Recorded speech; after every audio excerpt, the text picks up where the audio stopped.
le Qt Designer.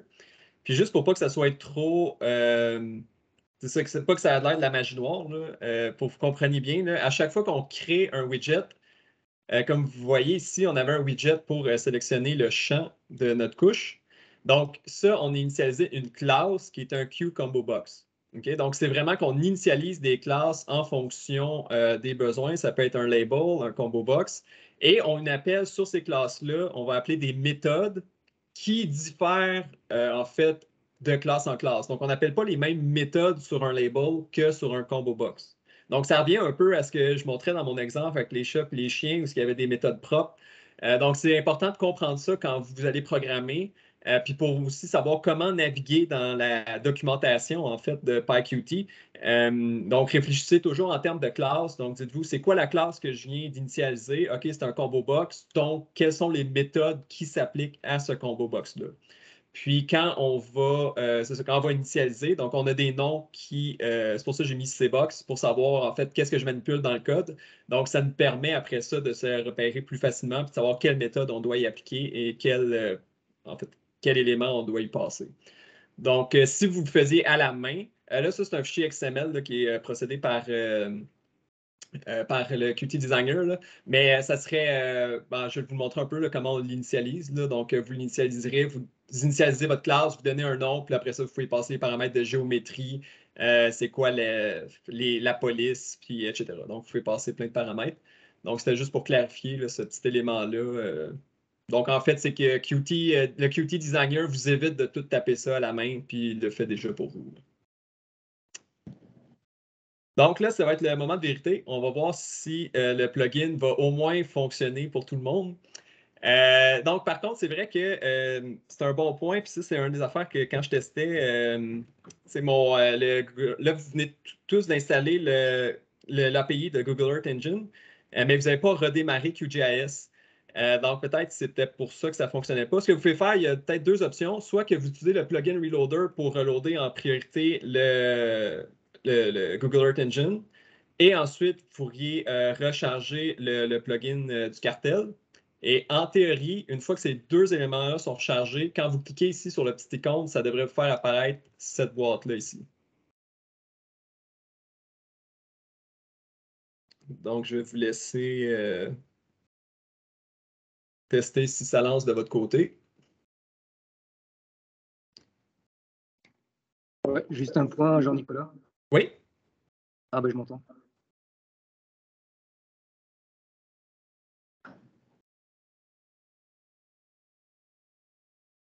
Est-ce que ça fonctionne? Oui, non, c'est juste pour si jamais vous avez le message de vous identifier. Ah, ok, oui. Parce que je l'ai vu pour quelques. Il faut aller évidemment se connecter sur le site. Il va directement aller sur le site de Google Earth et puis vous faites le Gmail, vous connectez sur votre compte et vous aurez l'autorisation d'utiliser Google Earth Engine par la suite. Donc, il faut toujours s'authentifier comme dans le podcast. Ouais, donc je vais vous laisser peut-être 2 minutes là, pour faire ça pour tout le monde. Donc faites-nous signe si ça ne fonctionne pas.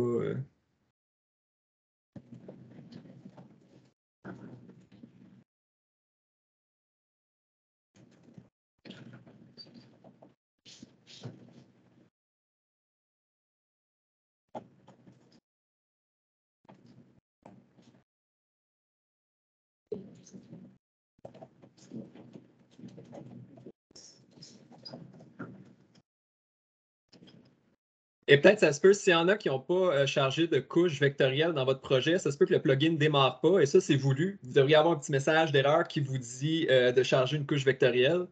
Puis ça, je vais vous expliquer pourquoi. Encore là, ça, c'est un choix de design que j'ai fait parce qu'en fait, quand on prend un plugin, puis on a une interaction avec l'utilisateur, il faut vraiment prévoir tous les cas de figure. Okay? Donc, en théorie, si peut-être une des meilleures options, plutôt que de ne pas partir le plugin, ça serait de partir le plugin, mais de m'assurer que l'utilisateur va rentrer juste des paramètres valides en cachant, disons, le bouton Run avant de lancer des analyses avec des paramètres invalides. Sauf que ça demande de ce qu'on appelle sanitize. En fait, on doit vérifier chaque entrée. Donc, pour souci d'économie de temps, en fait, si vous n'avez pas une couche qui est valide, ça ne va pas partir.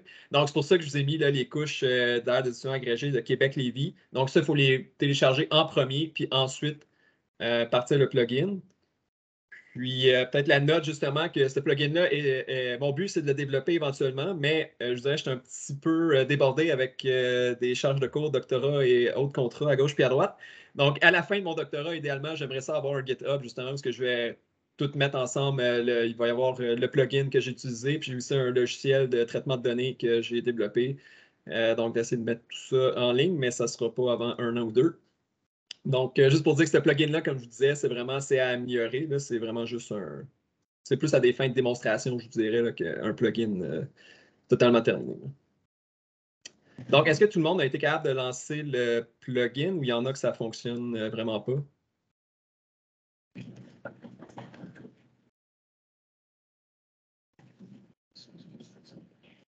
Fait que ça sent bon pour tout le monde?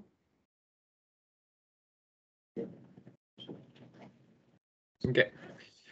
Donc, si vous pouvez voir dans la première boîte ici, OK, ce qu'on demande en fait, c'est parce que là, ce qu'on se rappelle, c'est qu'on veut extraire en fait la qualité de la végétation par polygone. Donc, c'est notre objectif ici.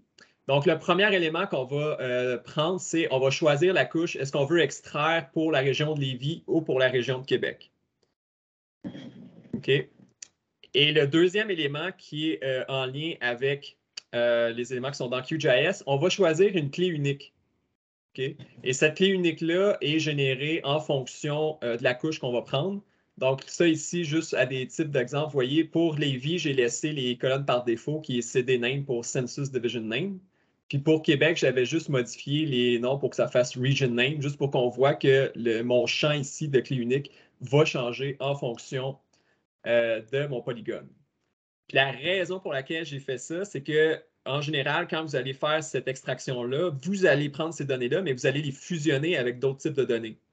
OK? Donc, moi, par exemple, j'avais les données justement de recensement de Statistique Canada, j'ai données de mortalité, d'hospitalisation, données de pollution, etc. Donc, j'ai énormément de tables à gauche puis à droite. Donc, pour relier toutes ces tables-là, je n'ai pas le choix d'avoir un identifiant unique. Et évidemment, QGIS ne peut pas deviner, ou même en fait, quand j'ai créé le plugin, là, à moins que ce soit juste pour moi, je ne peux pas deviner c'est quoi la clé unique que l'utilisateur veut pour lier avec les autres champs. Parce que, par exemple, si on prend le FID, qui est en fait un identifiant unique par feature qui est généré automatiquement par QGIS, oui, c'est un identifiant unique, mais ça ne correspond à rien. Donc, après ça, quand vous voudriez faire la fusion, en fait, avec vos autres données, ça, c'est un problème. Et si vous vous demandez pourquoi on ne fait pas juste retourner tous les champs dans l'analyse, ça, c'est vraiment dans un souci justement d'économie. On se rappelle, on a 10 mégabytes qu'on a le droit d'envoyer puis de retourner avec Google Earth Engine. Donc, il faut vraiment être le plus optimal. Il ne faut pas envoyer de l'information dont on n'a pas de besoin. OK, donc, c'est pour ça qu'ici, je veux vraiment envoyer le minimum du minimum pour être capable de respecter le 10 mégabytes et pas avoir un problème en fait de communication. Donc, c'était pour ça. Et évidemment, c'est toutes des affaires que j'ai testées et que j'ai appris à la dure. Là. Donc, j'avais essayé de tout lancer, puis je me rendais compte que le 10 MB était très facile là, à dépasser. Donc, ça, c'est le premier élément. Peut-être juste pour ceux qui ne sont pas habitués, là, ouais, j'ai peut-être sauté ce bout-là, là, mais ici, quand je parle d'identifiant unique, là, ce qu'on veut, c'est vraiment, quand on va dans la table attributaire ici, c'est les noms de colonnes. Là. Okay? Donc, comme on peut voir, en fait, pour Québec, les noms de colonnes ici, ADA et UD, c'est pour aire d'addition agrégée identifiant unique. Donc, ça, forcément, c'est un identifiant unique. Ça, ici, c'était les identifiants que QGIS a générés par lui-même. Puis ensuite, comme vous pouvez voir, région, nom de la région, le type de région, tout ça, c'est la même chose. Okay? Donc, on n'a pas besoin de cette information-là pour envoyer à Google Earth Engine. Donc, ça, c'est le premier élément, en fait, qu'on a, en fait, que j'ai programmé. Et ce qui peut être intéressant, puis là, on va juste faire un exemple parce qu'on veut que l'exemple soit rapide. Là. Disons, on peut choisir la couche de Québec. Okay. Puis, on va filtrer, puis on va choisir une seule région. Je pense qu'elle n'est pas trop grande. OK. Donc, on filtre et on sort une seule région. Okay? Puis on va envoyer juste une région à Google Earth parce qu'on ne veut pas, parce qu'évidemment, plus vous envoyez de régions, plus c'est long avant de faire les calculs. Et c'est ce qui est vraiment intéressant dans QGIS, parce que imaginez que vous étiez dans le navigateur là, en JavaScript, ou même que, oui, vous pourriez faire un API en Python, puis 100% manipuler dans GDAL vos polygones, puis tout ça, mais c'est énormément de code de travail, alors qu'ici, en 3 clics, on peut filtrer nos géométries. Puis ces géométries-là qui sont filtrées, c'est l'objet qu'on va envoyer à Google Earth Engine. Donc, c'est vraiment là que quand on a plusieurs chaînes de traitement, puis vous pouvez aussi mettre ça dans une chaîne de traitement, vous faire un model builder, modifier vos géométries, parce que notamment, moi, un des éléments que, vu que j'avais plusieurs aires de diffusion, c'est sûr que le Québec au complet, là, si on dézoome un peu, là, c'est très grand, OK? J'avais tout ça d'aire de diffusion. Et évidemment, si je gardais les géométries complexes, là, OK, là, je ne les ai pas simplifiées, c'était impossible d'extraire les données. Donc, il a fallu que je simplifie mes polygones avant d'envoyer les données à Google Earth Engine, parce qu'encore là, plus votre polygone est complexe, plus vous avez de coordonnées que vous envoyez à Google Earth Engine, puis plus vos données sont massives. Donc, il a fallu que je fasse un compromis en sachant que, OK, je vais extraire des données Landsat, c'est une résolution de 30 mètres par 30 mètres. Je n'ai peut-être pas besoin d'avoir un polygone là, qui est précis au mètre près. Okay, donc, c'est le genre de compromis qu'il faut faire. Mais ce que j'ai pu faire, c'est que j'ai pu faire une chaîne de traitement où je simplifiais toutes mes polygones parce que j'avais plusieurs années, j'avais vraiment beaucoup de données. Et je pouvais lancer dans ma chaîne de traitement mes traitements sur Google Earth Engine, ramener les données, puis finir ma chaîne de traitement. Donc, ça sauve énormément de temps, puis ça nous permet d'automatiser ce qu'on fait. Donc, c'est un peu l'intérêt de ce plugin-là. Donc, on va prendre la couche de Québec avant de lancer l'exemple et on va prendre les aires de diffusion. Ensuite, encore là, ça, c'est vraiment parce que ça dépend de vos besoins. J'ai programmé Landsat 7, Landsat 8 à des fins, puis là, il nous reste juste 1 heure, fait que je n'aurais pas eu le temps de passer à travers tous les satellites et comment ça fonctionne, mais évidemment, vous pouvez programmer ce que vous avez besoin. Ça aurait pu être MODIS, ça aurait pu être Sentinel, peu importe. Donc, ça ici, vous pouvez faire le choix. Et ce que vous pouvez remarquer ici, en fait, c'est quand je prends Landsat 8, mes dates mes dates de disponibilité changent automatiquement. Donc, Landsat 8, ça a été lancé en 2013 et Landsat 7, ça a été lancé en 1999.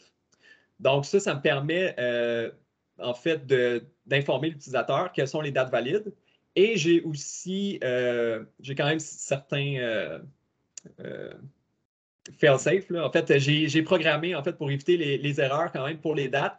Donc, vous ne pouvez pas rentrer une date ici qui est à l'extérieur de la plage de votre satellite. Okay? Donc, j'ai vraiment bloqué les dates. Donc, on ne pourrait pas avoir une date avant 99 ici. Et pas plus qu'on ne peut pas excéder non plus la date du jour. Donc, ça, c'est un petit élément.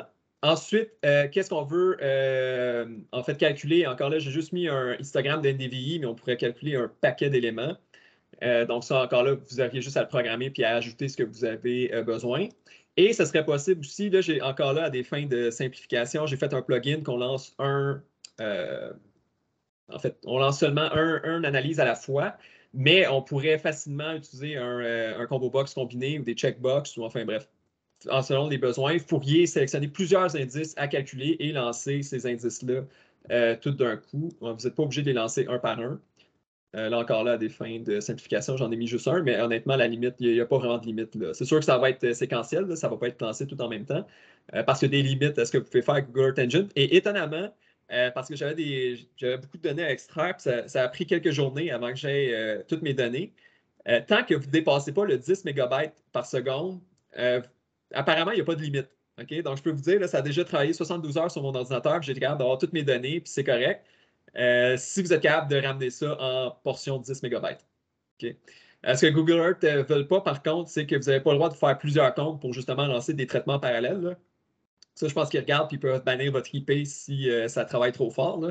Mais si vous avez juste un compte puis vous faites des petites, des petites opérations comme moi j'ai fait, apparemment, j'ai toujours pas eu de lettre de Google pour me dire que c'était pas correct. Donc ensuite, on sélectionne justement la date du NDVI. Encore là, pour les dates, ça, j'ai encore simplifié, j'en ai juste mis 2, mais c'est possible de mettre plusieurs intervalles de dates.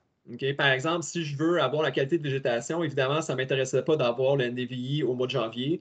Donc, dans mes analyses à moi, dans mon script, j'avais 5 dates. Donc, c'est les dates juste pour l'été, en fait, où le NDVI était maximal. Donc, ça, ce que ça permet de faire, c'est que ça te permet de diminuer le nombre d'images que Google Earth Engine doit traiter et ça accélère les traitements, évidemment. Donc, encore là, ici, c'était juste à des fins de démonstration, donc j'ai gardé ça simple. Et peut-être petit détail, il faut vraiment que vos dates contiennent une image. Okay? Donc, si vous mettez des dates trop rapprochées, donc on sait Landsat, c'est à tous les 16 jours. Donc, si vous mettez un intervalle de 2 jours puis il n'y a pas d'image, ben, Google Earth Engine va vous retourner une erreur comme quoi il n'y a pas d'image. Donc, assurez-vous au moins que vous mettez un intervalle. Puis ça aussi, c'est le genre d'éléments qui aurait pu être intéressant à intégrer. Si c'est un plugin grand public, là, pour éviter des messages d'erreur comme ça aurait pu d'exiger un intervalle d'un mois entre deux dates pour s'assurer qu'on ait une image et que ça ne retourne pas une erreur. Mais bon, encore là, tous ces petits éléments-là, ce n'est pas des trucs qui sont complexes à programmer, mais c'est qu'à un moment donné, ça s'ajoute, puis ça finit que ton programme, c'est beaucoup de fonctions, en fait, à programmer. Donc, c'est pour ça qu'il y a plein de features qui auraient pu être intéressants sur ce plugin-là que je n'ai pas eu le temps de mettre, mais que j'espère éventuellement avoir le temps de mettre. Et le deux derniers éléments. Comme je vous disais, en fait, Google Earth Engine, pourquoi j'ai mis des chunks, OK? Donc, c'est des morceaux. C'est parce que si j'envoie mes 10 000 géométries en même temps, Google Earth Engine, c'est impossible. Il ne sera jamais capable de processer ça. Il faut vraiment y aller par morceau. Donc, ça dépend de ce que vous avez à générer. Donc, j'ai aussi extrait des données DMET là, pour les températures. Ça, c'est des grilles de 1 km. Ça, je pouvais mettre quand même pas mal de géométrie parce que mes géométries étaient aussi assez simplifiées. Donc, je pouvais passer facilement 2 à 5 000 géométries sans problème selon les régions. Par contre, pour les NDVI, en fonction des régions, là, je dirais, je ne pouvais pas vraiment dépasser le 50 à 100 géométries par bloc de demande parce que sinon, c'était excédé. Donc, ça permet là, de le faire on the fly là, pour segmenter en fait vos données. Puis ça, c'est vraiment le nombre de blocs. Okay? Donc, ce n'est pas le nombre de segments par bloc, c'est vraiment le nombre de blocs. Donc, si j'ai 20 géométries, comme ça serait le cas ici, si je les sépare en 5 blocs, ben, ça me fait 4 géométries par bloc. Et finalement, où sauver nos données. Et c'est aussi conseil d'amis, okay, quand vous faites des projets comme ça, peu importe que ce soit un plugin ou pas, assurez-vous toujours que vos noms se génèrent automatiquement en fonction des paramètres. Okay, parce que si vous mettez un nom, disons, test 1, test 2, peu importe, la première affaire que vous allez vous rendre compte, c'est que vous venez d'écraser votre ancienne analyse. Okay, donc, c'est pour ça que, comme vous pouvez voir, là, si je change en fait ma couche, ça me dit mon nom, ça commence avec la couche que j'utilise pour l'analyse. Donc, Lévis, Québec, ça change. Ensuite, la colonne, c'est pas tellement grave. Ensuite, c'est le satellite. Donc, ça me dit quel satellite j'ai utilisé pour mon analyse. Okay. Ensuite, le NDVI pourrait se changer si j'en avais d'autres. Et ça me dit aussi les dates à laquelle j'ai lancé l'analyse. Okay. Donc, ça, c'est vraiment important. Si par défaut, en fait, l'utilisateur rentre rien, c'est ce qui va être sauvé. Moi, c'est home main, puis le nom du fichier. Vous, si vous êtes sur Windows, ça devrait être C user documents ou quelque chose comme ça, je ne sais pas, mais ça devrait s'actualiser automatiquement. Et par contre, si vous voulez avoir un nom moins long ou un nom personnalisé, là, vous pourriez rentrer un nom. Donc, mettons le premier lance-là. Et c'est un fichier CSV qui va être retourné. Parce qu'en fait, comme je vous disais, on ne peut pas vraiment retourner des images parce que c'est beaucoup trop lourd. Donc, ce qu'on veut, en fait, c'est vraiment juste la quantité de pixels qu'on avait sous chaque polygone. Donc, je vais sauver ça ici. Et en théorie, si on fait run, ça devrait nous retourner. Oui, donc ça va fonctionner. Si vous avez ouvert votre console Python, vous devriez avoir aussi où est-ce que vous êtes rendu dans les traitements.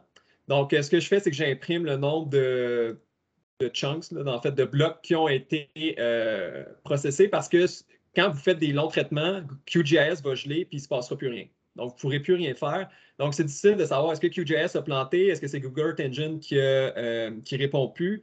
Donc, en retournant, en fait, des prints, ça nous permet de savoir, OK, ben c'est Google Earth Engine qui continue de rouler. Ou non, il n'y a plus rien qui se passe, ça fait 10 minutes qu'il n'y a rien qui a printé. Donc, ça, vous pouvez faire un suivi là, de vos analyses comme ça. Parce que c'est ça, parce que des fois, comme je vous dis, là, ça peut être très, très long là, en fonction des données que vous avez à retirer. Puis si on regarde le résultat que vous devriez avoir obtenu, okay. Donc, j'avais mis ça dans téléchargement. Donc, premier lancement. Okay. Donc, c'est un fichier CSV. Vous pouvez l'ouvrir avec LibreOffice ou Excel. Et ce qu'on voit, c'est que ça nous retourne notre aire de diffusion unique. Et ça nous retourne nos bins, donc tout le nombre de pixels qu'il y avait entre 0 et 0.1, 0.2, 0.1, 0.2, etc., jusqu'à 1. Et ça nous retourne aussi l'aire de notre polygone. Ça, c'est très important de faire ça parce que, comme je vous disais, Google Earth Engine a vraiment des particularités en fonction de comment il calcule les aires et les pixels.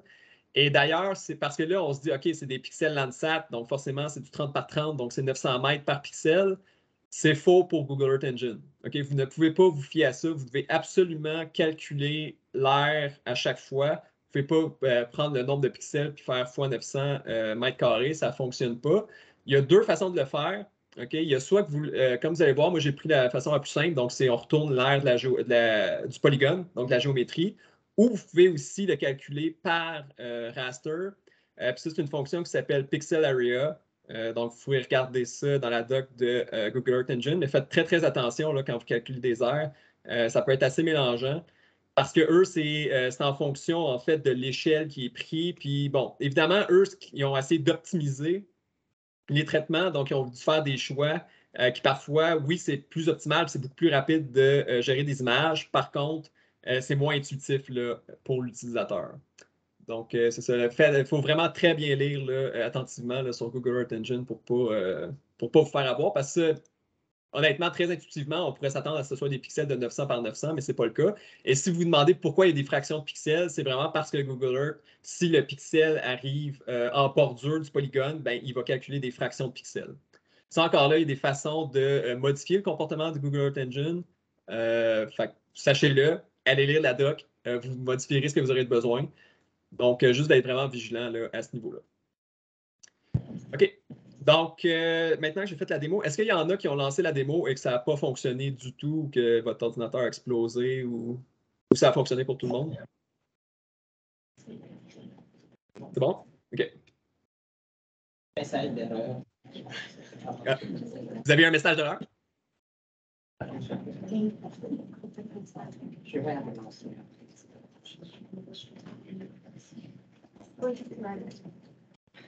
Qu'est-ce que le message disait?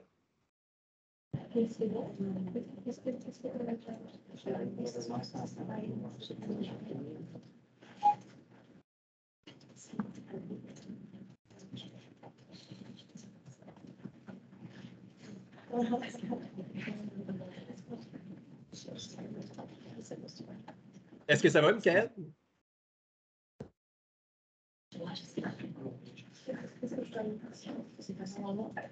Oui, je vais juste regarder le message d'erreur.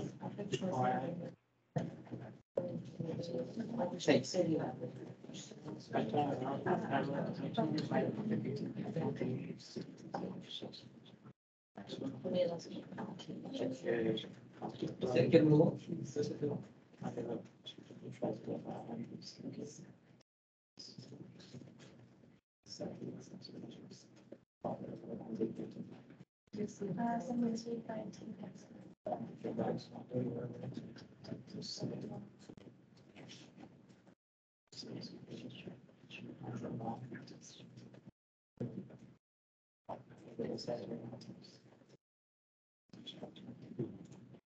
J'ai aussi un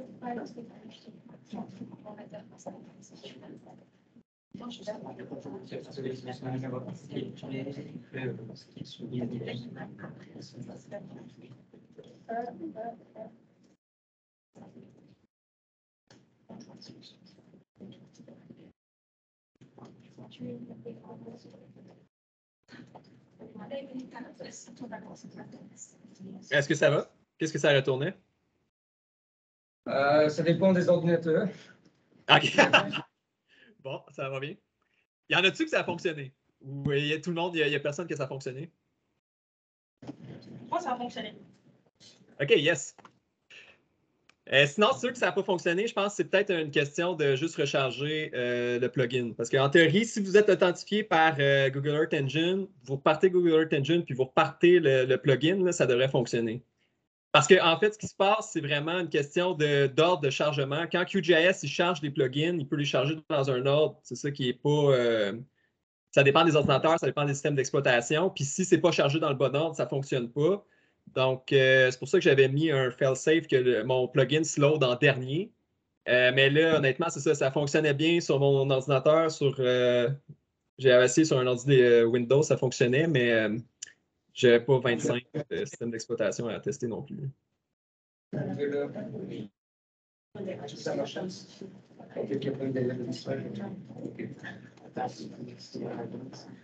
Moi, ça marchait, j'ai le fichier, mais en fait, je n'ai pas ajouté le message de chaque number that's been processed.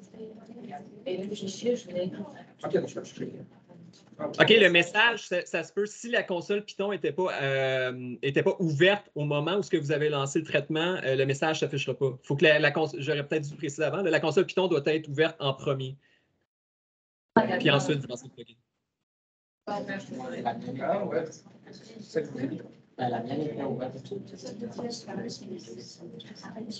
Et on a raté le fait de sélectionner le temps.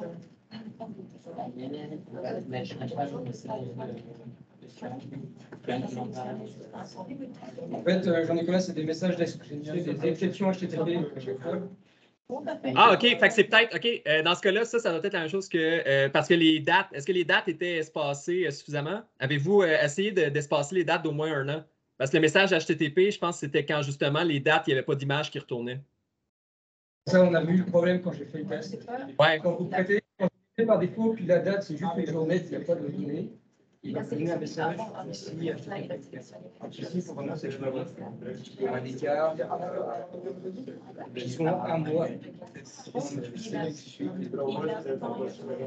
Ça, la même chose. C'est vraiment la date.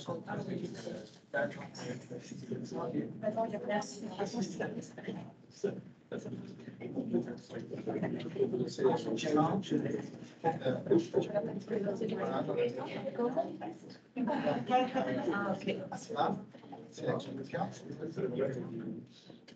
Pour relancer son. Mais ça, effectivement, c'est un des problèmes avec Google Earth Engine, dans le sens que les messages d'erreur sont extrêmement cryptiques. Tu n'as aucune idée pourquoi ça plante. Fait que c'est vraiment du essai-erreur, puis il faut que tu déduises un peu en fonction du comportement là, que tu voulais. Mais bon, ça me dit. Mais c'est bon, je fais le test sur vous. Ça me dit que le prochain plugin devra absolument tester justement s'il y a des images de disponibles ou pas avant de lancer pour éviter que ça plante et que les gens ne comprennent pas pourquoi. Là. Mais je pense que c'était pour ça.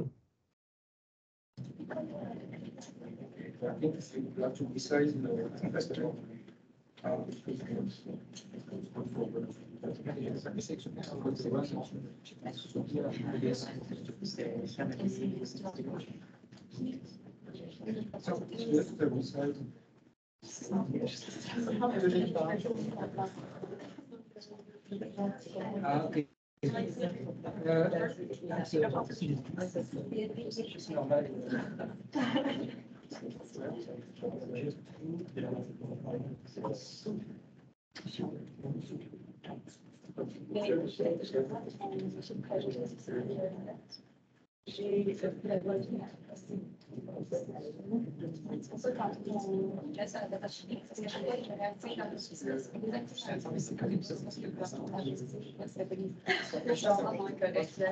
pense chaque ligne présente.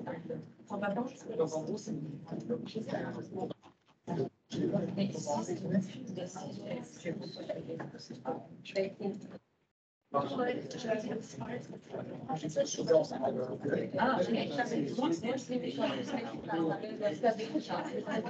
ah, d'accord.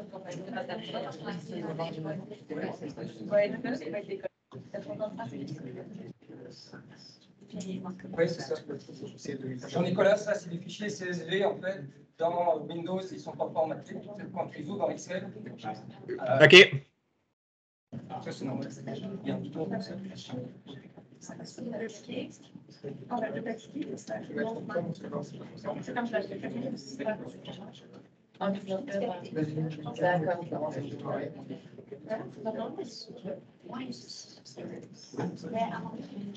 Sinon, si vous voulez voir si ça fonctionne, vous pouvez l'ouvrir dans Notepad. Aussi, vous allez voir, ça va tout vous donner les données avec des virgules. Sinon, oui, il faut faire importer dans Excel. Moi, c'était dans LibreOffice, ça le fait par défaut. Là. Je ne sais pas si avec Windows, une façon que ça ouvre les CSV importés par défaut. Honnêtement, je ne travaille jamais avec Windows, je ne pourrais pas vous dire. Là. Mais si ce n'est pas formaté dans Excel, oui, effectivement, ça doit être juste un problème d'importation. Je suis le master.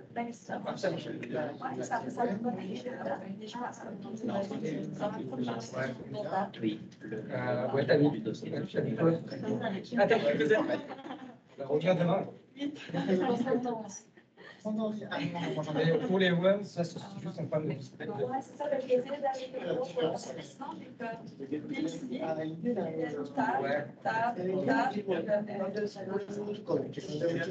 Après, il y en avait qu'une. Mais pour les péchés, c'est pourquoi on n'a pas le même nombre de lignes? Ça dépend. Si tu restes après je polygone, tu l'as filtré prendre. Lui, il avait filtré. C'était le premier.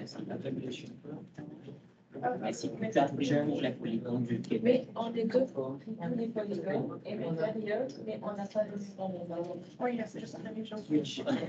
Vous avez combien de lignes? Moi, j'ai 20 lignes pour le Québec. Moi, j'ai 60. Est-ce que tu as pris le Québec? Est-ce que ça a fini par fonctionner avec les erreurs HTTP avec les dates ou c'est encore ça retourne le même message d'erreur? Mais ouais.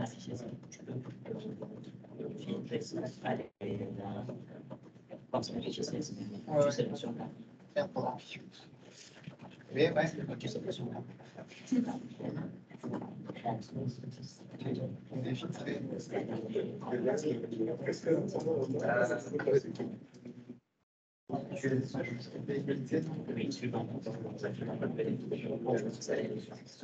Ah bah oui, d'accord. Ouais, ouais.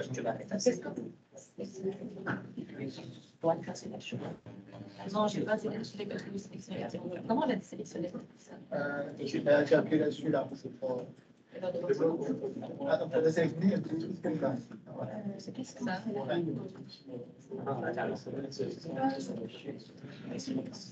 Ok, parfait. Et maintenant, j'ai... Jean-Nicolas, quand tu utilises Linux, hein, Oui. souvent dans l'ordinateur, tu as le bouton One, quand il est trop petit, ils n'ont pas accès au bouton Run. On ne peut pas remonter la fenêtre. Ils n'ont pas accès au Python Run? Oui, parce que la fenêtre est trop grande D'accord. et puis l'écran du laptop est trop petit. C'est caché en dessous, il ne peut pas déplacer la fenêtre. C'est que c'est dans le même ordre. Parce que, attends. Parce que, ben là, en fait, mon laptop, il est. Ah non, ça, je peux pas faire ça.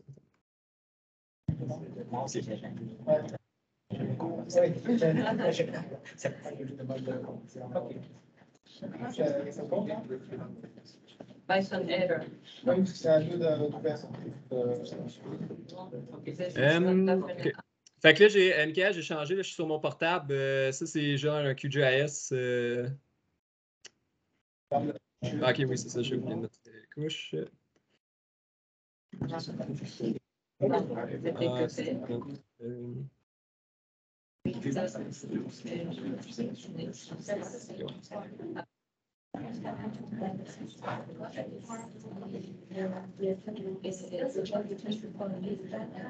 Parce que tu vois, Michael, là, en ce moment, je suis sur Windows. Je suis sur mon Windows que j'ai rien. Là, j'ai même pas Python d'installer, rien.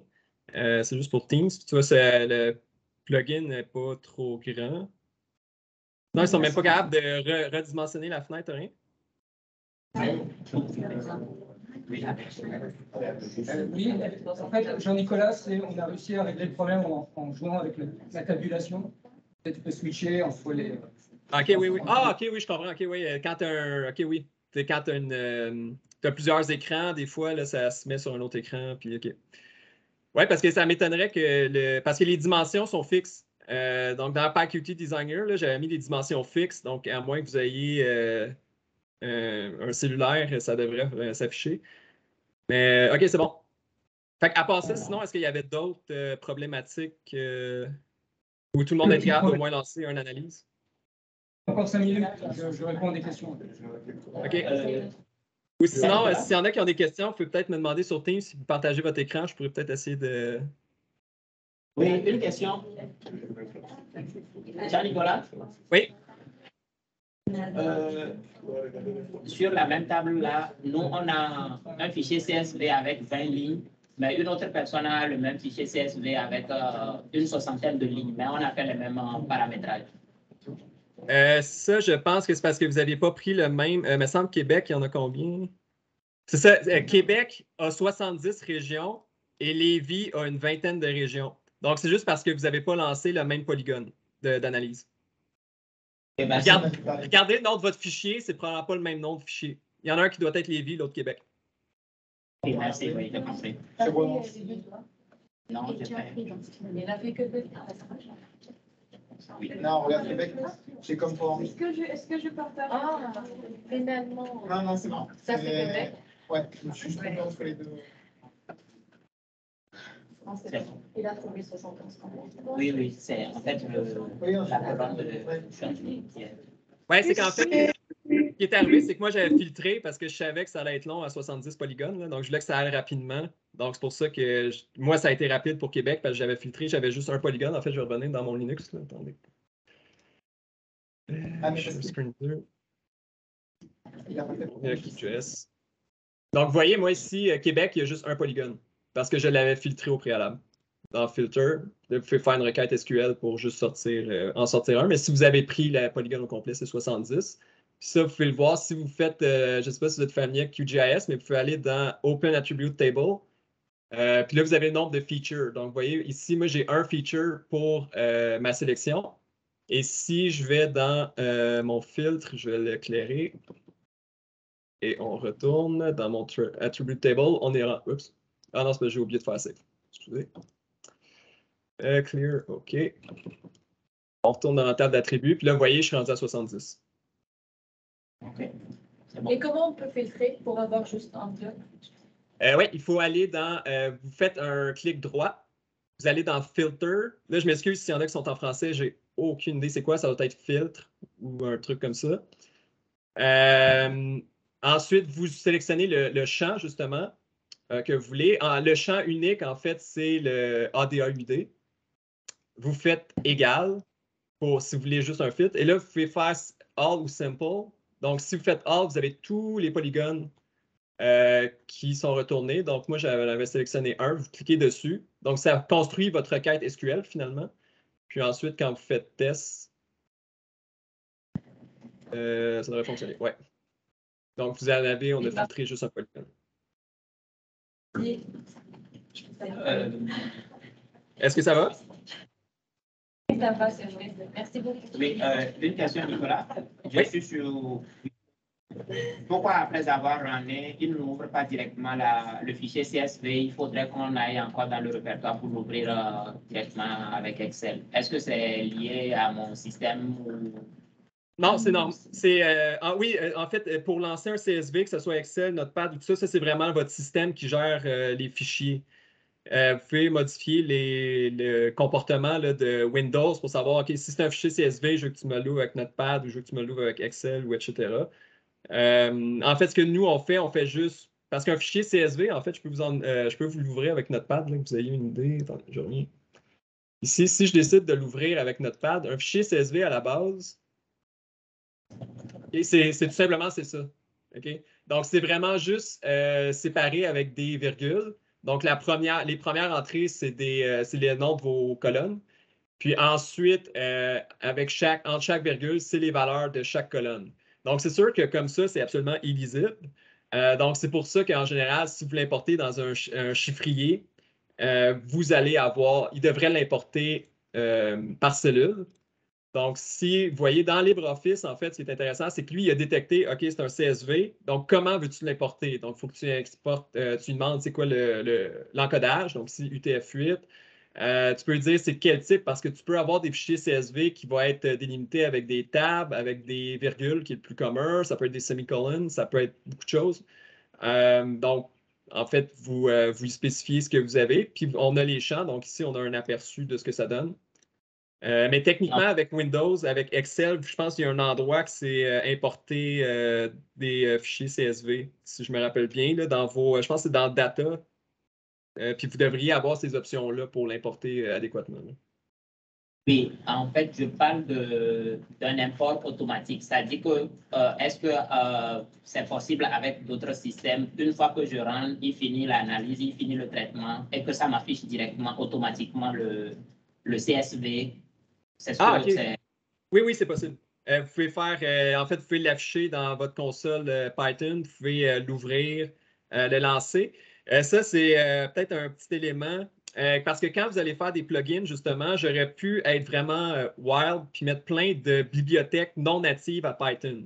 OK? Donc, j'aurais pu mettre Panda, NumPy, etc. Le problème avec ça, c'est que plus vous avez de bibliothèques qui sont des bibliothèques externes, OK, que vous devez télécharger, plus il y a de chances que votre utilisateur n'ait pas ces bibliothèques d'installer par défaut et là, votre plugin va planter et ne fonctionnera pas. C'est vraiment particulièrement problématique pour QGIS parce que QGIS a un environnement Python défini et il faut que votre utilisateur aille rajouter ces bibliothèques-là. Admettons que je voulais avoir une bibliothèque qui ouvre un Excel, par exemple. C'est possible, mais il faut installer cette bibliothèque-là. Puis pour faire ça, c'est quand même c'est beaucoup de travail, là. Vous devez utiliser le OS Shell, puis c'est pas le fun d'installer ça sur Windows. Si vous êtes sur Linux, c'est mieux parce que vous avez accès directement aux bibliothèques qui sont installées sur l'ordinateur. Donc, c'est plus facile, mais sur Windows, c'est complexe. Donc, oui, si vous voulez travailler, je veux dire, tout se fait, mais faites attention là, parce que plus vous allez utiliser des librairies que je pourrais dire exotiques, là, même si Panda, NumPy, c'est assez classique, là, si ce n'est pas par défaut par QGIS, vous allez travailler pas mal fort là, pour le faire installer puis pour le faire fonctionner. Est-ce que ça répond à la question? Oui, parfaitement, merci. OK. Donc là, je vois qu'il reste une demi-heure. Est-ce qu'on serait prêt à regarder le code pour voir comment ça fonctionne? Oui, il y avait encore des questionnements. Est-ce que ça va, Mickaël? Oui, OK. Good. Donc, on va voir un peu. Donc, comme je vous avais dit, il y avait trois. En fait, on a trois modules qui sont particulièrement importants. Le premier module, ça, c'est le module par défaut que le plugin builder nous fait pour nous. OK? Donc, tous ces imports-là, en fait, tout ça, on le voit, là, la personne qui a créé le plugin builder, ça, c'est moi qui ai créé le plugin. Donc, tous ces imports-là, en fait, sont de base. Donc, il va nous importer les bibliothèques de PyQt pour QGIS. Et il va nous importer les. Oui? Ça va. Est-ce que vous voyez bien? Est-ce que c'est assez gros? Oui. Oui, OK. Donc, tous ces imports-là sont faits par défaut. Ici, c'est les imports additionnels que moi, j'avais besoin pour mon projet. Donc, évidemment, datetime, très important, bibliothèque, comme je vous disais, pour manipuler. Dès que vous avez des dates, vous devez absolument travailler avec ça. Et ici, c'est les trois modules que j'ai créés spécialement pour le plugin. Donc, quand vous voyez from, point, puis le nom du module, c'est pour importer, en fait, les modules qu'on a ici. Donc, ça, c'est des modules que j'ai écrits, en fait, au complet, donc qui ne sont pas là par défaut. Donc, on fait ces importations-là. Ensuite, on a la classe principale qui est notre plugin. Et on a comme une classe, donc on a un constructeur pour initier la classe. Quand vous voyez iFace, c'est vraiment juste pour communiquer avec l'interface graphique de QGIS. Okay? Donc, je ne vais vraiment pas rentrer en détail sur comment ça fonctionne, comment appeler tout ça, parce que tout ça, c'est par défaut. Et vous n'avez pas besoin de le programmer. Le plugin builder le fait pour vous. Même chose pour tout ce qui est traduction, action ici, pour rajouter une barre dans QGIS. Donc, tout ça se fait par défaut. Évidemment, vous pouvez modifier ces comportements-là, mais je ne veux pas trop insister là-dessus. Même chose ici, donc on initialise le GUI, c'est pour Graphical User Interface. Ici, c'est quand on unload en fait notre plugin, quand on le désactive finalement via le plugin manager. Et finalement, on arrive à Run. Donc, c'est ce qui nous intéresse. C'est ici qu'on va coder le plus gros du plugin pour gérer en fait les interactions entre l'utilisateur et notre programme. Donc, c'est quand même assez substantiel, mais vous allez voir, en fait, il y a beaucoup d'éléments qui se ressemblent. Donc, le premier élément auquel j'attire votre attention, et c'est ce que j'avais essayé pour déboguer, justement, pour éviter que vous ayez ces problèmes-là avec Google Earth Engine. Comme quand vous partez votre plugin pour la première fois, on a besoin d'importer la librairie qui est Google Earth Engine Plugin. Okay, on a besoin de les importer. Par contre, si QGIS n'a pas déjà importé ça, ça ne fonctionne pas, ça faisait crasher le plugin, il ne partait pas du tout.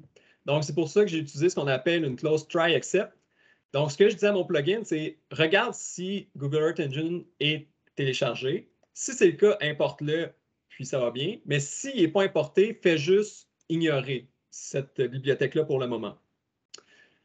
Et ensuite, quand on va relancer le plugin, okay, en assumant que l'utilisateur a installé évidemment Google Earth Engine, on va retélécharger le plugin pour être sûr que le plugin, ça soit la dernière chose qui soit chargée dans QGIS.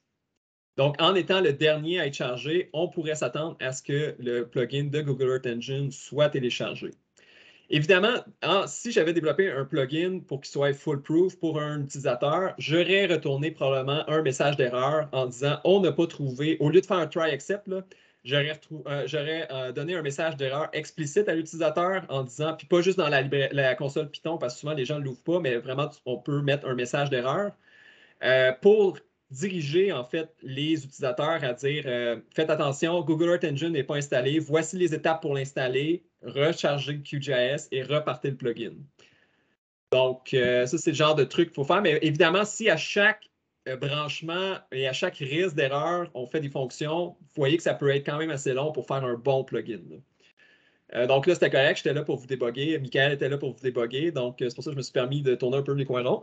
Mais si vous faisiez un plugin là, vraiment à grand public ou que vous ne serez pas au-dessus de l'utilisateur pour l'utiliser, c'est vraiment important de faire ces messages d'erreur. Ensuite, le premier élément qu'on fait, c'est qu'on va initialiser notre classe. Donc ici, là, je ne sais pas si vous vous rappelez, dans le Qt Designer, okay, on avait en fait, ça créait notre classe dialogue. Et cette classe-là, en fait, ça contient tous nos widgets. Donc, pour accéder à nos widgets qui sont ici, donc que ce soit notre combo box, notre date de départ, etc., okay, on doit initialiser cette classe-là. DLG, habituellement, c'est ce que vous allez voir dans les exemples pour dialogue. Okay? Et une fois qu'on l'a initialisé, on peut accéder à tout. Là, je vais prendre un exemple au hasard. Là. Donc, okay, ici, vous voyez, dans notre, on a le label pour sauver le texte, donc qui est ici. Okay? Donc, on peut y accéder avec DLG. Donc, on va chercher la classe, notre classe qui est tous nos widgets. Ensuite, point, on spécifie l'objet qui nous intéresse dans cette classe-là. Donc, c'était le Save File Label. Et on utilise, une méthode sur cet objet-là qui est setText. Okay? Donc, cette méthode-là, comme ça suggère, c'est pour, en fait, mettre du texte. Et pourquoi je voulais modifier ce label-là? C'était pour être capable de donner à l'utilisateur, voici où va être sauvé ton fichier. Donc, on peut voir ici, comme je vous rappelais, les f-strings qui nous permettent de générer du texte de façon dynamique. Donc, à chaque fois qu'on va changer un paramètre dans notre analyse, cette variable-là qui est le chemin par défaut va s'actualiser. Donc, c'est pour ça qu'à chaque fois que je clique sur changement de couche, vous voyez, Lévis s'est actualisé, Québec s'est actualisé. Pourquoi? Parce que, en fait, ici, j'ai été chercher qu'est-ce qu'il y avait dans ce combo box-là et ça me permettait d'actualiser mon label. Donc, inquiétez-vous pas, je vais tout replacer les fonctions une à une. C'est juste pour vous donner un peu une intuition de comment ça fonctionne avant qu'on regarde chaque fonction. Et qu'est-ce qui me dit justement que mon widget a changé? Donc, c'est là qu'on a ce qu'on appelle, comme je vous disais, les signals puis les slots. Donc, ici, on va prendre on rappelle notre classe pour nos dialogues. On prend notre widget qui est ici Select Layer Combo Box. Donc, le Select Layer Combo Box, c'est ça ici. Okay? Et on va regarder quand l'index va changer. Donc, current index change. Donc, à chaque fois que je change ma couche, tu vas te connecter à la fonction suivante qui est checkLayer. Donc, j'ai créé une fonction qui va interagir avec le plugin à chaque fois que l'utilisateur change l'index ici dans mon combo box. Et on fait ça, en fait, pour chaque combo box, pour chaque widget qui le nécessite. Et une fois qu'en fait tout ça est fait, c'est là qu'on peut lancer l'analyse et qu'on va on prend ici, vous voyez que c'est un bouton, OK, le bouton Run, donc la classe dialogue, le bouton Run qu'on a créé. Et ici, c'est pas. Et c'est pour ça que je vous disais, faites attention avec les méthodes, parce que chaque méthode change en fonction du widget. Donc, évidemment, quand c'est un combo box, c'est pas est-ce que je clique sur le combo box qui m'intéresse, c'est est-ce que l'index a changé. Donc, le signal ici, et il y en a d'autres signaux, là. Ça, c'est un sous-échantillon, mais c'est juste pour vous dire que ce n'est pas les mêmes signaux en fonction des widgets, donc faites très attention à ça. Donc, le premier ici, c'est on regarde l'index, tandis qu'ici, c'est un bouton, regarder l'index n'a pas de sens, c'est vraiment est-ce qu'on a cliqué ou on n'a pas cliqué. Donc, si on a cliqué, on va lancer le processus. Donc, c'est un peu comment on interagit finalement avec une interface graphique. Et évidemment, il y a plein d'éléments qu'on peut faire, notamment ici, comme je vous disais, et là, ça a été plus long, mais on aurait pu avoir une fonction qui nous permet de masquer en fait le bouton Run, puis pour le mettre en gris. Tu sais, souvent, vous avez des interfaces de site cliquer, ça ne marche pas. C'est pourquoi? Parce que les paramètres n'ont pas tous été remplis. Donc, c'est vraiment possible de faire avec PyQt. Vous faites juste désactiver en fait votre bouton, puis vous regardez est-ce que tous mes paramètres sont valides. Et une fois que mes paramètres sont valides, là, vous pouvez faire activer votre bouton. Okay? Donc, c'est une simple fonction qui permet de faire ça. Donc, en fait, les possibilités sont vraiment infinies, là. Une fois que vous avez commencé à aller dans le code, là, je dirais qu'il n'y a pas grand-chose que vous ne pourrez pas faire.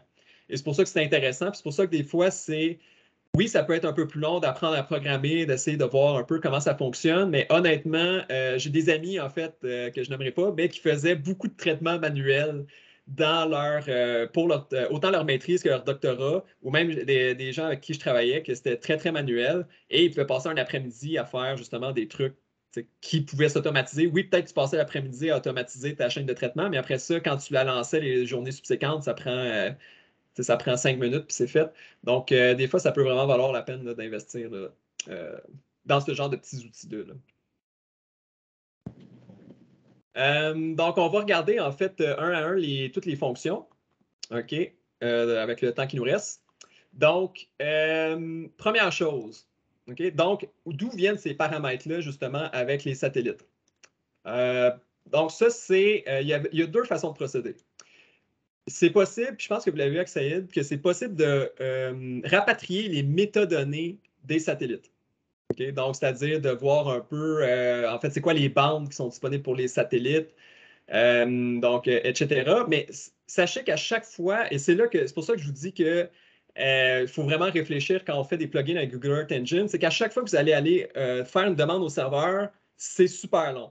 Okay? Parce que même si ça peut paraître court, à force de faire des demandes, ça finit par s'additionner. Donc, si je demandais, OK, retrouve-moi les métadonnées pour Landsat 8 pour savoir les bandes disponibles, par exemple, bien, à chaque fois que ton code appelle Landsat 8, il faudrait aller sur le serveur, ramener l'information. Donc, c'est pour ça qu'ici, je me permets, puis encore là, ça dépend des situations, mais ici, je me permets de ce qu'on appelle hard-coder les informations, c'est-à-dire que je les rentre moi-même à la main pour que ce soit un objet, en fait, qui va être créé sur ma machine locale. Puis quand j'ai besoin de l'information, cet objet-là est disponible rapidement. OK? Donc, encore là, ça dépend vraiment de vos traitements. Peut-être des fois, il y a des traitements que ça va mieux de rapatrier les métadonnées. Des fois, ça va mieux de les coder. Donc, ça, vous testerez, en fait, vous verrez selon vos besoins.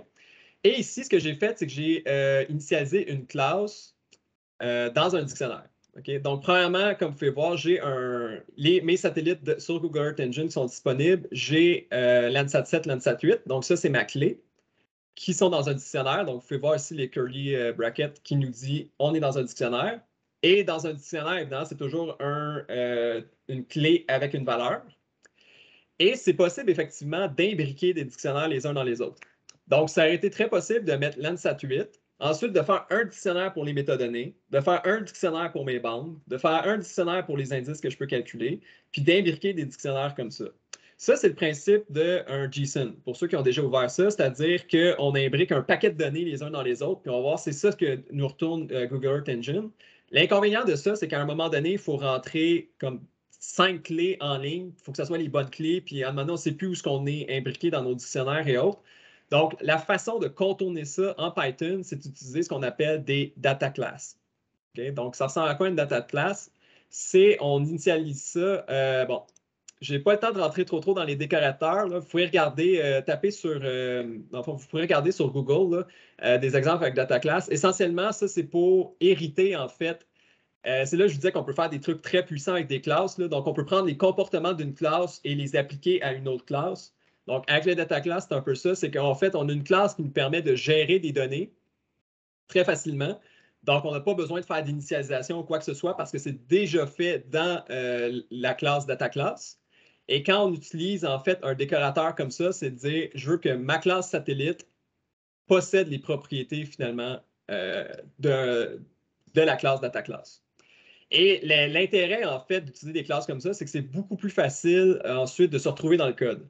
Parce que souvent, si vous utilisez des listes, des dictionnaires, il faut que vous vous rappeliez c'est quoi la clé, il faut que vous vous rappeliez l'index veut dire quoi. Donc, par exemple, si j'avais juste Operation Date, puis j'avais une liste, disons comme ça, donc mettons date de début, puis date de fin. OK, mais je l'avais marqué en chiffres.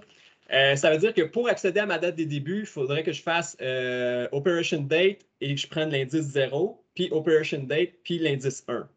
Okay, donc, à un moment donné, quand c'est juste ça, puis on se dit, OK, l'indice 0, 0, 1, on sait ça fait référence à quoi, mais si vous avez une liste avec 5 objets, à un moment donné, vous ne savez plus l'indice correspond à quoi.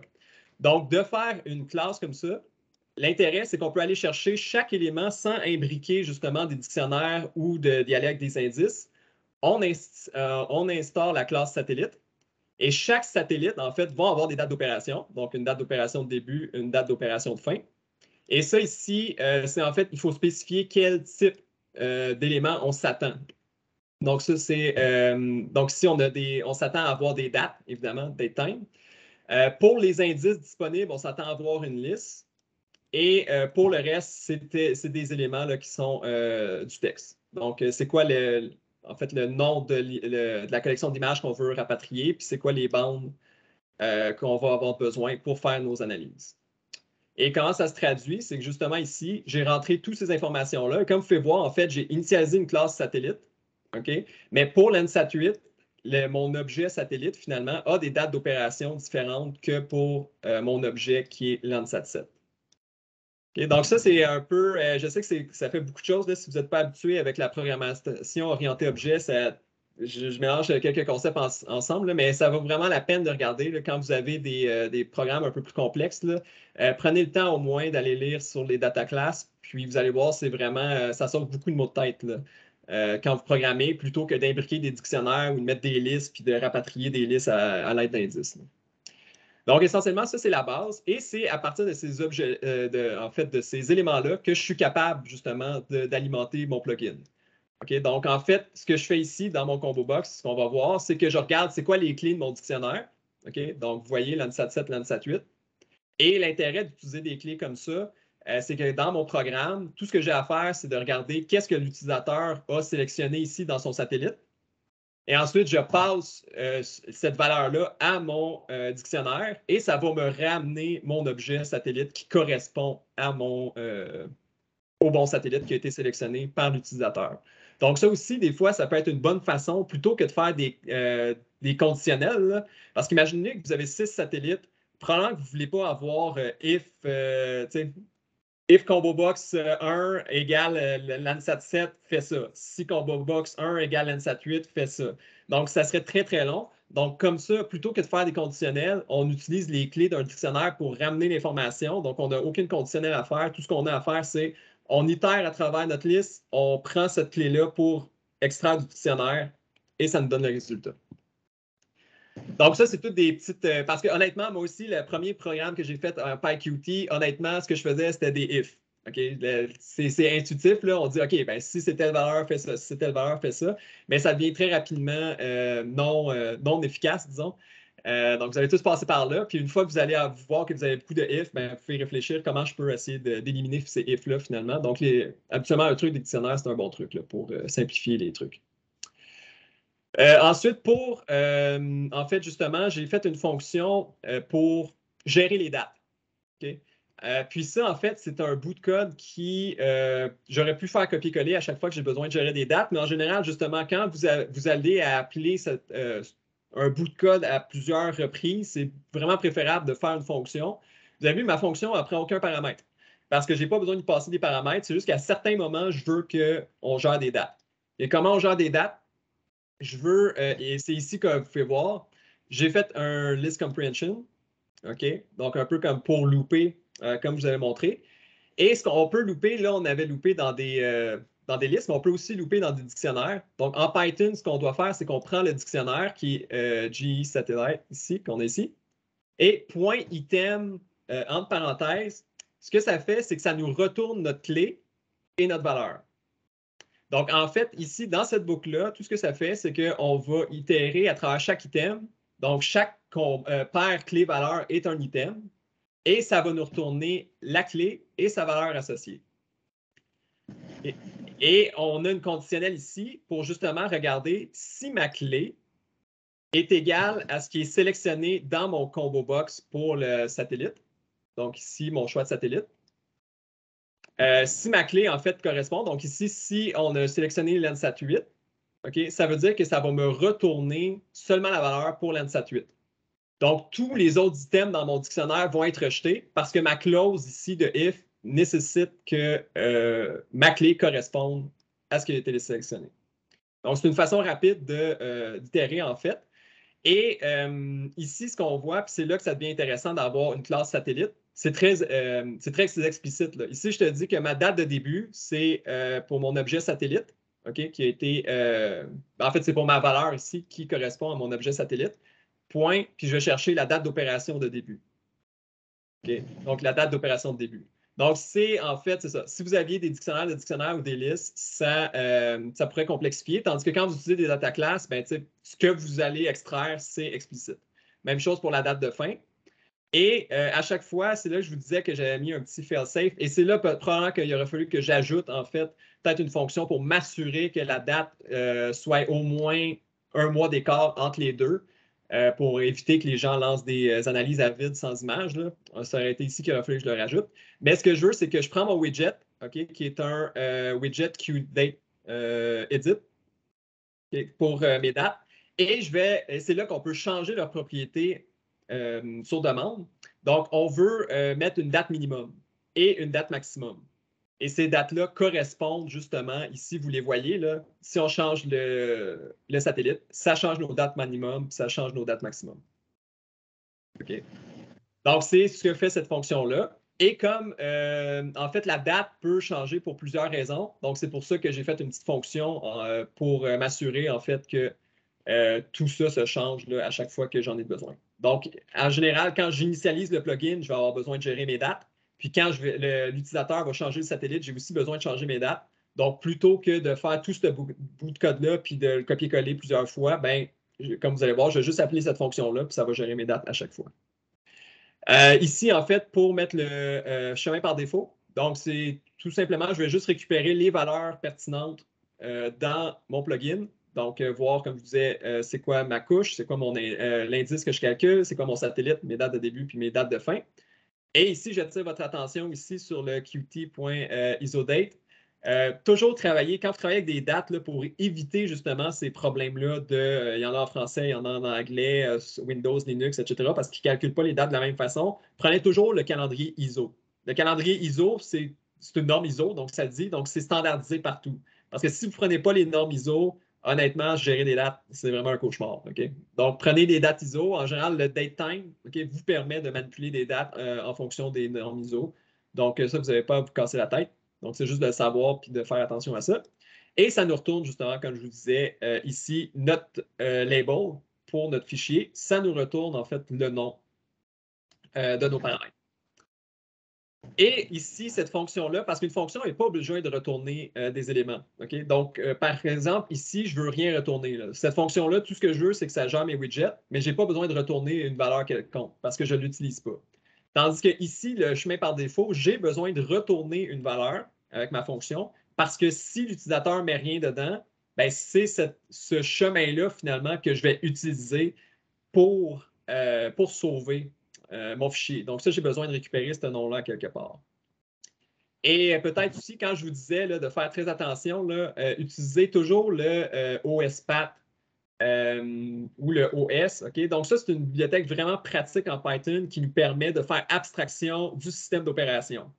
Donc, quand vous utilisez OSPath join, okay, ce que ça fait, c'est que vous soyez sur Linux ou sur Windows, Python va le gérer pour vous. Donc, vous n'avez pas besoin de mettre des forward slash, backward slash ou peu importe. c'est vraiment Python qui fait tout ça. Et ici, en fait, ce que je lui demande, c'est va me chercher le CWD, c'est pour Current Working Directory.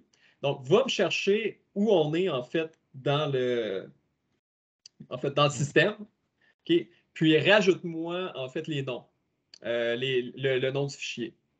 Okay. Donc, c'est ce que ça fait ici. Donc, c'est pour ça que vous voyez, là, j'ai pas ici là, le home main. Okay? Ça, c'est ce qui est retourné par os.getCurrentWorkingDirectory. Donc, c'est pas moi qui l'ai programmé dans mon fichier parce que sinon, vous avez vu, c'était déjà problématique pour les gens qui avaient Windows. On a eu des petits problèmes. Le fichier ne serait juste pas parti là, si je n'avais pas fait ça. Donc, ça, encore là, c'est des petits éléments à faire attention qu'on travaille sur en programmation. Puis on a un peu le même problème en programmation web, parce que là, c'est de moins en moins vrai, mais il fallait se réfléchir au navigateur qui allait être utilisé, si Firefox, Chromium, etc. Là. Donc, c'est un peu la même chose, malheureusement, qu'on fait de l'interface graphique et des applications. Ici, en fait, la fonction checkLayer, c'est tout simplement pour savoir c'est quoi mon fichier, ma couche qui a été sélectionnée.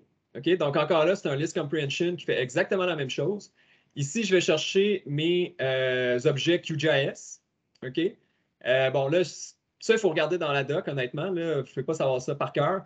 C'est de savoir, puis souvent, là, il y a quand même une bonne communauté avec QGIS. Là, tapez ça, puis Stack Overflow va vous dire c'est quoi la méthode que vous avez besoin d'appeler pour savoir c'est quoi vos couches qui sont actives.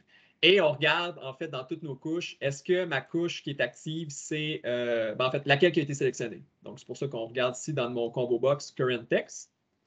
Et une fois que je sais, ce que je fais, c'est que je vais vider mon combo box ici, qui est pour le nom des colonnes, parce que évidemment, les colonnes vont changer en fonction de la couche. Et je vais, en fait, je vais mettre les données de ma liste dans mon combo box en fonction de la couche. Donc ici, field name, c'est les noms des colonnes que vous avez vues dans le attribute table. Donc, ça retourne tout ça dans une liste encore là. Donc, vous voyez, j'ai fait un list comprehension parce que ça aussi, il faut regarder qu'est-ce que ça prend. Quand vous ajoutez des systèmes dans un combo box, lui, il prend une liste. Okay? Donc, si vous mettez, disons que pour des strings, un en arrière de l'autre, ça ne fonctionnera pas. Donc, toujours regarder qu'est-ce que vos méthodes prennent. Donc, c'est pas, vous ne pourriez pas mettre, je n'ai pas vérifié, mais je ne pense pas que vous pourriez mettre de dictionnaire là-dedans là, parce qu'il ne saurait pas qu'est-ce qu'il faut rechercher. Donc, il faut que vous retourniez une liste avec des éléments uniques dedans. Okay. Et ici, même chose ici, ma petite fonction qu'on se rappelle de mettre le chemin par défaut, il faut l'actualiser. Parce que si je change mon fichier ici de ma couche, ben, mon nom change. Donc, c'est pour ça que j'appelle ma fonction ici en disant, ben, vérifie, il y a quelque chose qui a changé dans mon plugin, donc le nom a changé. Même chose ici pour mon satellite. Donc, c'est la même logique. Si je change mon satellite, il y a des éléments qui vont changer. Donc, qu'est-ce qui change? Ici, il y a l'indice qu'on peut calculer. Là, c'est sûr que, comme je vous disais, l'indice à calculer ne change pas parce qu'il y en a juste un. Là. Mais si vous aviez plusieurs indices, un peu comme les noms de colonnes, ben, ça changerait en fonction des satellites parce que ce n'est pas tous les satellites qui peuvent en fait faire les mêmes manipulations. Et encore là, ici, on veut changer les dates. Donc, c'est pour ça la petite fonction que je vous disais, on change les dates, on prend la fonction manage_date et on met le fichier par défaut. En fait, le chemin par défaut va changer parce que les dates changent. Ici, en fait, OK, ça, c'est juste parce que quand notre utilisateur va lancer ici il veut sauver un fichier, on ne peut pas vraiment filtrer qu'est-ce que l'utilisateur va mettre. Okay? Il pourrait mettre n'importe quoi et, mettons, point parquet, mettons, un fichier. Okay. Donc, évidemment, on ne veut pas avoir une extension point parquet. Parce que c'est une extension qui existe, qui est, soit dit en passant, extrêmement pratique quand vous gérez un volume de données très impressionnant. Là. Mais bon, dans le cas ici, ce n'est pas ça qu'on veut. Donc, mais le widget de QGIS ne nous permet pas de filtrer en fonction de l'extension. Il nous permet juste d'afficher, en fait, ici, j'ai dit, affiche-moi les CSV qui sont dans le fond, dans mon répertoire. Okay? Mais je ne peux pas vérifier c'est quoi l'extension. Donc, ce que je fais, c'est que si l'utilisateur me met une extension qui n'a pas rapport ou l'utilisateur oublie de me mettre une extension, quand il va sauver, je veux que l'extension se change en CSV. Donc, c'est pour ça ici que j'ai fait une petite fonction pour justement nettoyer les données que l'utilisateur va me mettre. Et ça, c'est le genre de fonction qui, en général, il y en a beaucoup dans un plugin qu'on veut rendre grand public. Et j'utilise, comme vous pouvez voir, tout ce qui est OSPath Split. Donc, il y a plusieurs. Ça, c'est une petite bibliothèque très intéressante à savoir, là, manipuler des chemins en Python. Là. Souvent, c'est des opérations qui reviennent. Donc, ça, vous pourrez regarder ça à tête reposée, cette bibliothèque-là. Là. C'est vraiment très, très utile. Et vous pouvez séparer justement. Donc, ici, en fait, ce que ça dit, cette ligne de code-là, c'est vérifie s'il y a un point. OK? Puis s'il y a un point à la fin, fais juste garder la première portion. OK? Donc, si j'avais rentré, mettons, justement, un point parquet, ce que cette ligne de code-là me dit, c'est juste ignore le point parquet puis garde juste le nom. Puis ensuite, fais juste me rajouter ici l'extension CSV. Donc, je remplace l'extension CSV. Donc, je le fais pour l'utilisateur. Puis ça, c'est le genre de méthode, justement, qu'il faut regarder dans la documentation. Parce que là, ce que je vous dis, c'est que j'ai regardé dans la documentation, puis moi, personnellement, je n'ai pas vu que le widget, justement, pour sauver ici, OK, le widget Save File Widget, dans la documentation, je n'ai pas vu qu'il y avait cette méthode-là pour modifier les extensions. Peut-être qu'elle existe, peut-être qu'elle va être implantée éventuellement, je ne sais pas. Donc, c'est pour ça, regardez toujours. Mais sinon, s'il y a une méthode qui n'est pas implantée, comme vous pouvez voir, on peut très facilement implanter des méthodes pour répondre à nos besoins. Donc, ça, c'est un exemple, en fait, de comment on pourrait modifier le comportement d'un widget en fonction de nos besoins. Et dernier... OK, donc en fait, juste avant qu'on passe, parce que là, je vois qu'il est déjà pas mal l'heure, juste rapidement, en fait, quand on roule le processus, qu'est-ce qui se passe? C'est que je vérifie tous les paramètres. OK? Ici, si l'utilisateur me laisse une sauvegarde en blanc, en fait, je prends le chemin par défaut.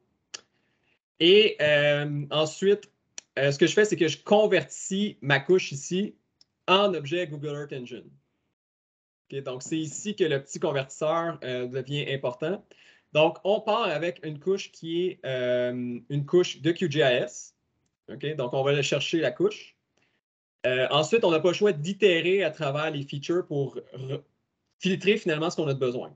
Donc, dans notre couche, qu'est-ce qu'on a besoin? On a besoin d'une géométrie et on a besoin des coordonnées.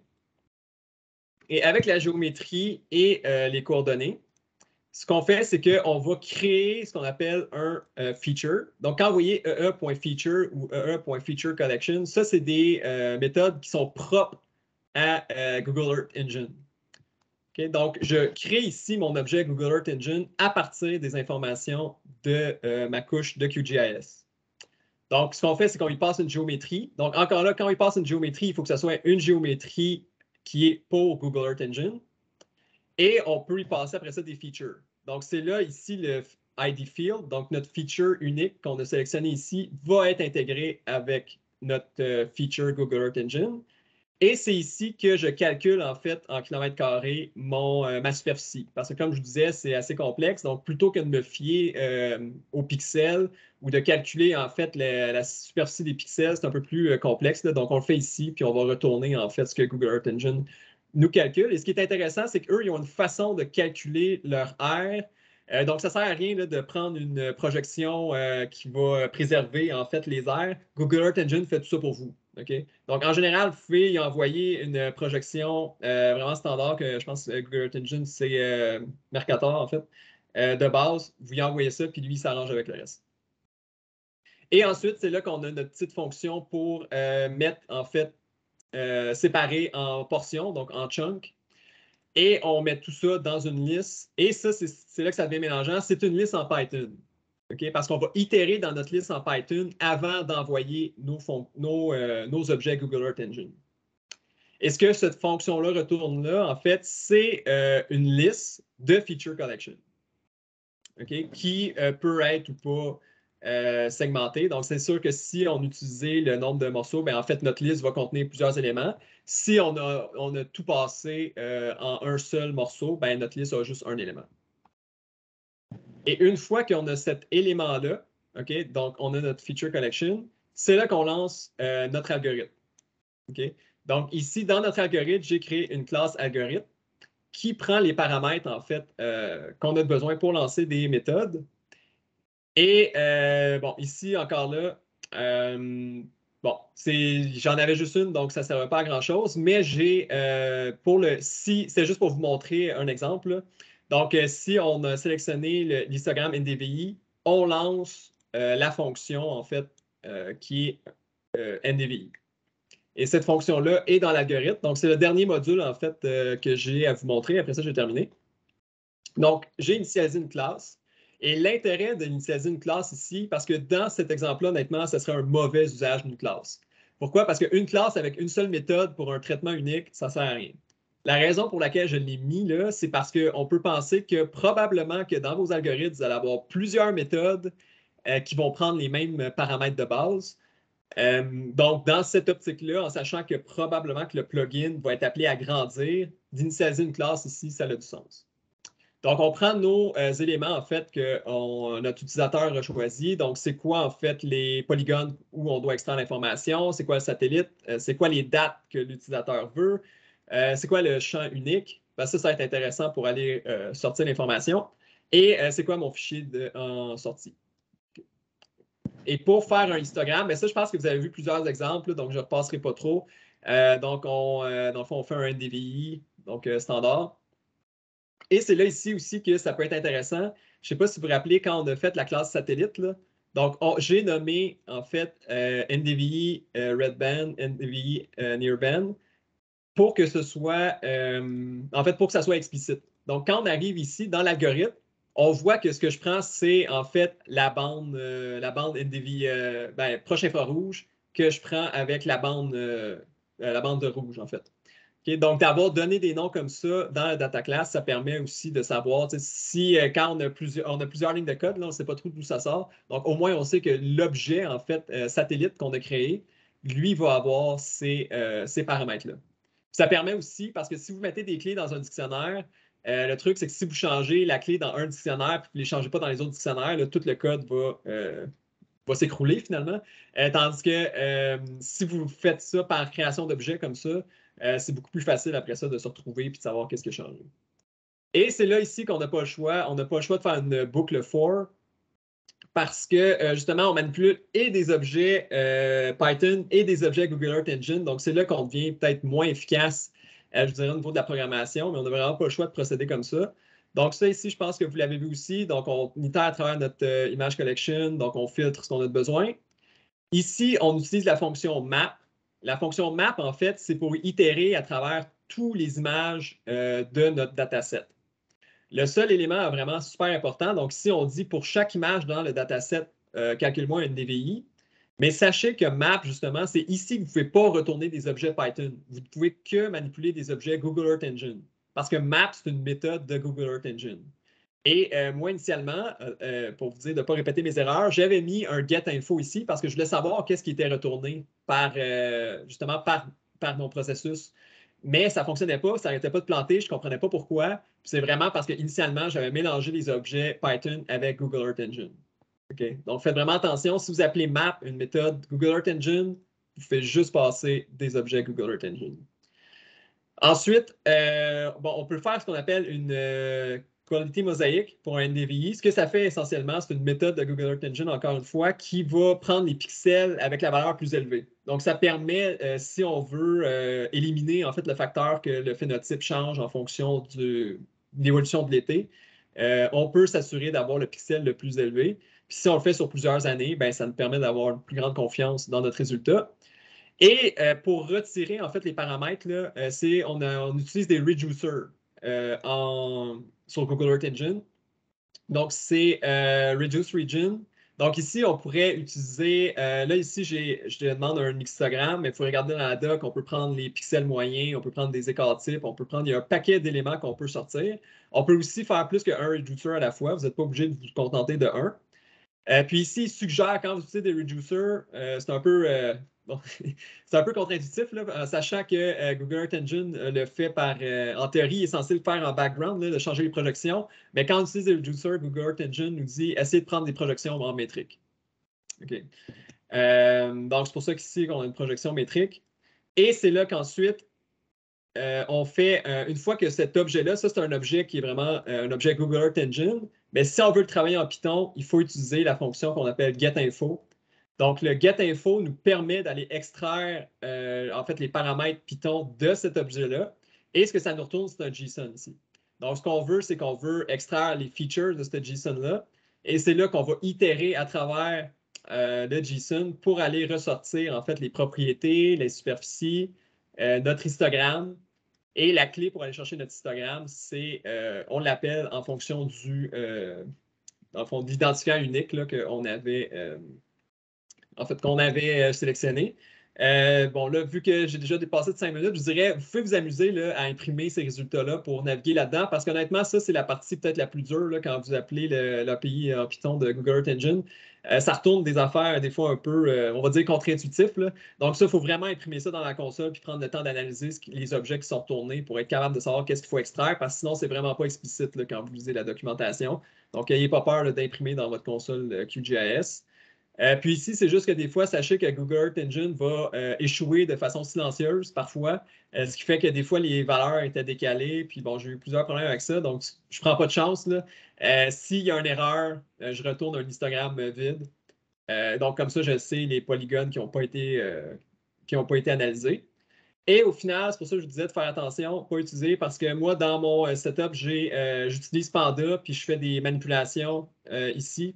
Par contre, vu que là, je ne voulais pas avoir de librairies externes qui ne sont pas par défaut, j'ai utilisé juste un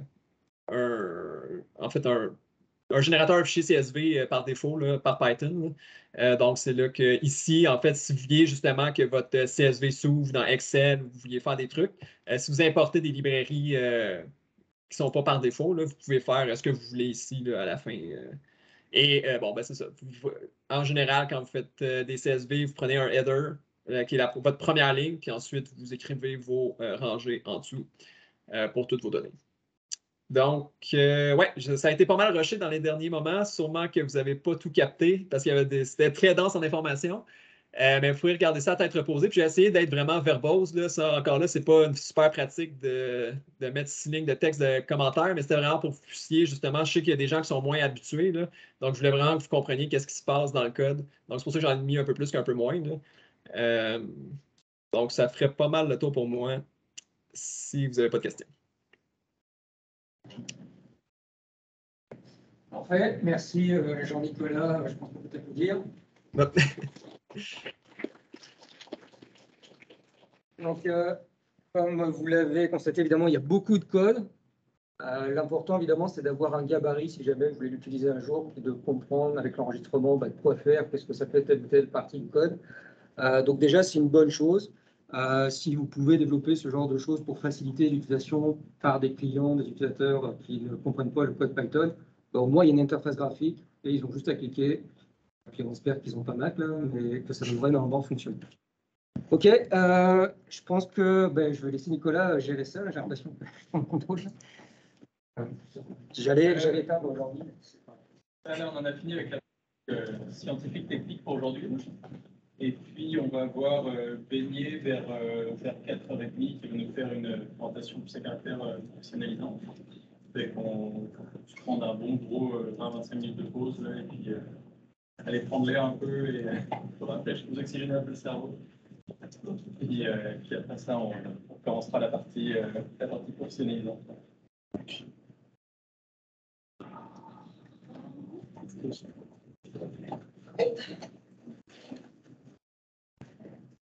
Aussi pour la partie justement professionnalisante, comme j'ai mis les PowerPoint qui vont être utilisés, j'en ai fait une version anglaise aujourd'hui, puis il y a la version française. Ils sont dans le Google Drive. Il y a comme un sous-dossier formation professionnalisante. Et que, en français, il sera affiché ici, mais en anglais, il sera là. So what I just said is for the English speaker one is that for tonight's formation, later one, I've just translated the PowerPoint. So it's available on the Google Drive. And there is quite a lot of text on it, so you should be able to understand quite a bit. Like I created like a subfolder, like a professional skills training stuff under the date. So you should be able to follow the screen. Because on the big screen, it's going to be in French. But,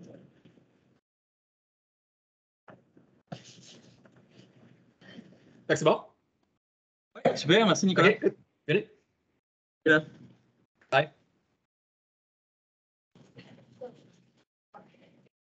Et pour tous les autres qui sont en ligne, on va reprendre vers 16h30, 35 à peu près. On va se prendre un petit 20-25 minutes de pause.